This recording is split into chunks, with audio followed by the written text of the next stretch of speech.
Assalamualaikum and a very good evening to everyone. Yang berhormat Nik Nazmi, Yang berhormat Tony Phua, Yang berhormat Anthony Loh, and ladies and gentlemen. First of all, I'd like to thank JPA for inviting me to speak in tonight's forum, JPA Scholarships, Seeking a Fair and Equitable Policy.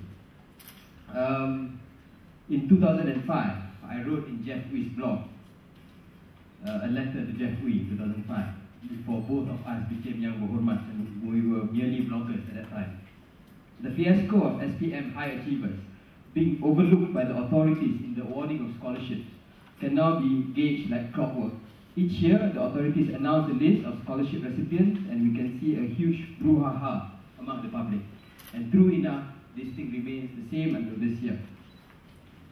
I think at the end of the day, when we focus on the issue of scholarships, the main issue at hand is the transparency on how people are awarded scholarships. People want to know, how can you get these scholarships from the government? We need to understand the criteria on how the students are selected. Just now we learned in detail, even I wasn't aware of a lot of the nitty-gritty details, because it probably changes every year on how the scholarships are being awarded. But these things need to be put at the forefront at the awarding of scholarships, so that people know and people understand. I think that is a very crucial thing when we discuss the issue about scholarships.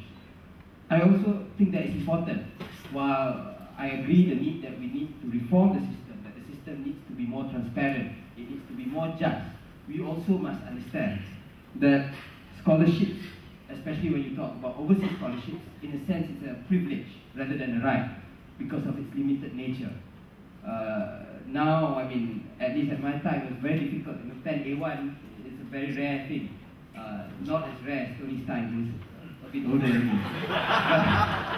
But certainly it's not as common as it is now. But now you have so many people getting 10A1, you know, and you have 2,000 scholarship places. I'm sorry, not just 10A1s. Now you can get 16, well, 13, whatever. A lot of A1s you can get. And so, whether you have adequate scholarship offers in tandem with the top scorers that you have, if you measure just merely in terms of exam results, obviously then there's a shortfall. And so that's why I think we must also recognize, when you talk about scholarships in general, it is, I would say, more of a privilege rather than a right. But I clearly agree that since PSD or JPA scholarships are funded by taxpayers, all nations should know what the criteria is, and it should be put very clearly.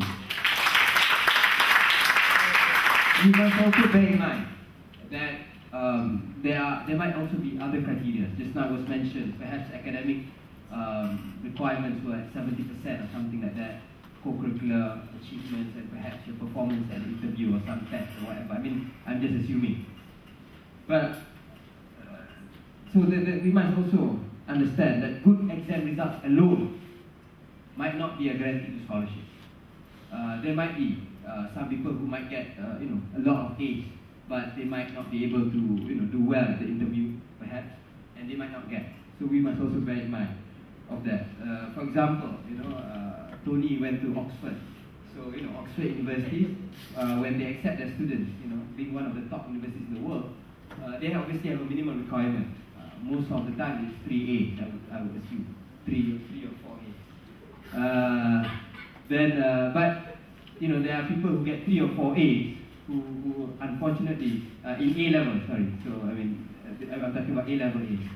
So obviously when people go there, some of them, they might get very good academic results, but they might not have the personality, they might not, there's some tests and whatnot, they might not perform well in the admission test or the interview, and they might not get in. So those things happen. But at the end of the day, I think that all high achievers should be given the chance to attend and to be invited for the scholarship interview. Beyond that, as I said, obviously the performance in the interview will become a factor along with the academic results and other extracurricular achievements. But a proper and transparent guideline, as I've emphasized from the beginning, must be published so that students who truly deserve scholarships are not overlooked. If these issues can be clarified, then I'm sure that the public in general can be more appreciative of the challenges faced by the JPA and see the bigger picture of the whole issue. Moving on to the racial polemic surrounding the scholarship debate. You know, like so many issues in Malaysia, the debate on scholarship becomes wrapped up in the underlying racial polemics. But I would say, you know, I would bear in mind that to be able to move forward, to be able to get this debate to go forward, we must bear in mind that it is very simplistic to see that the Malays are merely the beneficiaries from this policy. It's a bit more complicated than that. But first, going on to history, undoubtedly the birth of the Malay middle class today owes largely to this policy. I know that for a fact, for two reasons. One, my father was the director of training in JPA in the 1970s, at the start of the NEP, when this policy was extended broadly. He would tell me how he would argue with Tun Tan Siew Sin to get the budget at that time to be able to launch this policy. And every year it would be increased, because at that time the country did not have a middle class, especially among the Malays. And this was seen as one of the tools used to create a Malay middle class. And this aggressive push in education contributed greatly to the country's development. And secondly, I myself, I'm also a scholar. I'm not a PhD scholar, but I received a form of scholarship previously to pursue my studies in the UK. But now, when we see the situation today in the country, we see that first of all, we must realize that among the Malay community now, today, because it is seen largely as a racial issue. I mean, I think, assuming that all the criteria is right, as set by the PSD, previously it's always set as a ratio. You know, Bumi 90, non-Bumi 10, Bumi 80, non-Bumi 20, and so on and so forth. So what happens is that there is no distinction between a rich Bumi and a poor Bumi. A Malay who lives in Taman Tol, son of a Dato, and a Malay who is from Kelantan, who is son of a fisherman, there's no distinction.